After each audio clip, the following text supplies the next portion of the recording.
Hi Year 4, welcome back for Chapter 12. Eska crouched on a stone in the middle of the river, squinting against the glare of the morning sun. She didn't like being out in the open, especially because until just a few moments before, the valley had been ringing with the Ice Queen's anthem, and Eska kept imagining Tusk's guards sent to drag her back to Winterfang, cresting the summits of the surrounding hills. But none came, and she needed to prove to herself that on her first morning here she could find food. The water rushed around her, clear and sparkling, and so she hoped, full of fish, because she couldn't let the eagle do all her hunting. That would be rude, and who knew how long it planned to stay? Maybe it had other nests. Eska focused on the water, her spear hovering just centimetres from the surface. There was a cry from somewhere above her. The eagle's call, and so long as the bird was with her, she didn't feel so afraid. Minutes passed, and just as Eska was beginning to think perhaps there weren't any salmon swimming in the river, a shot of silver scales flashed beneath the surface.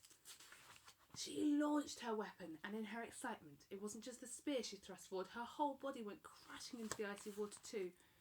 Quickly she emerged, eyes and mouth wide with shock, and scrambled up onto the bank. The eagle had now landed and stood just a few metres away, and though Eska wasn't sure whether birds could look unimpressed, she felt that this one did. She scowled at it. I suppose you'd have known better. The eagle glanced at the hideaway, then back to the river, and Eska didn't need to speak again to hear what it meant.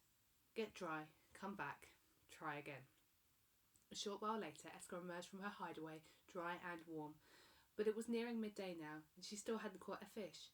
She walked along the bank, and just as she was getting ready to jump onto a rock in the middle of the river, the eagle squawked. Eska followed its gaze towards the sun, and realisation slowly dawned. My shadow, she realised, I'll scare the fish. She wandered a little further downstream until she reached a point where the bank was low and the ice had melted from the edge. She knelt down in the snow and waited, and a few metres away the eagle waited too. After several minutes, though, Eska grew stiff, and she shook out her legs, changing position. The eagle hissed and Eska went back to waiting. When 10 minutes had passed and still no fish emerged, Eska thumped her spear down in the snow. It's no good! But the bird didn't move. It stayed exactly where it was, its feathers tucked into place, its eyes locked on the river. Eska sat despondently beside the bird, the seconds drifting into minutes, and she began to notice the silence around her. The whole valley was cloaked in quietness, but the longer she waited and listened, the more the silence spoke. Water murmured, river ice groaned, and ptarmigan's wings whirred, and a weasel scampered up a tree. She had somehow overlooked all this before, and Eska wondered then whether there was more to being a hunter than being big and strong. Perhaps it was just as important to be still, to listen keenly, and to see into the heart of things that most people missed. It took over an hour to catch her first fish, but when Eska lifted the salmon out the river on her spear, her face glowed with pride. I did it, she laughed. I actually did it.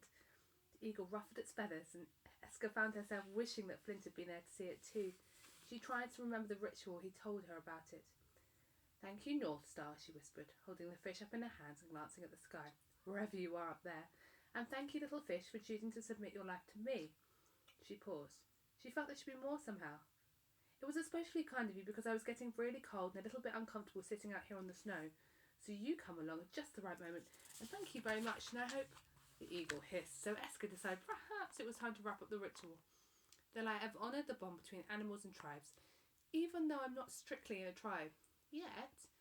She gutted the fish, as she seen Flint do, and with the eagle flying above her, she walked back to the hideaway. Eska was surprised to see the bird swoop into the opening behind the ice and watch her from the platform as she cooked the fish on the stove. But she didn't shut the door or pretend the eagle wasn't there. Instead, she talked as she cooked, feeling glad of the bird's presence. If you're going to stick around, Eska said, I'll need a name for you. And the eagle yapped, and Eska suddenly wondered whether it was annoyed. No, not because you're a pet, she added quickly. More because you're here and I'm here. And she wanted to blurt out that she was lonely and that she was scared to go to sleep because her heart ached even in her dreams. But instead, she concentrated on turning the fish. It would just be nice to know your name. The eagle yapped again, and Eska thought she might have misread the sound before, because now she listened, she could hear the softness in its call. It should sound wild, this name. Eska cut the fish in half, the kind of word the wind might use if it could speak. She looked up. Because you're like the wind, you know, fast and free and fierce.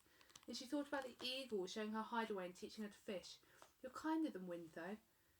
She edged forward and placed half of the fish on the rock outside the hideaway, and the eagle stayed where it was, and it was only when Eska looked away and began to eat her own portion that the bird tucked into its share.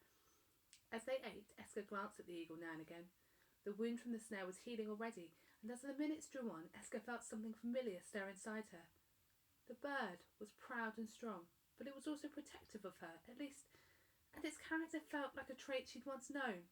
A memory flickered, then slipped from Eska's grasp, but a word remained, a name that was unmistakably female, and there to Eska really did sound like the language of the wind.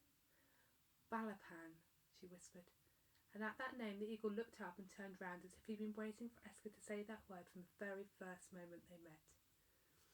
Do you remember a few chapters ago I asked you what your animal friend would be? Did you come up with a name?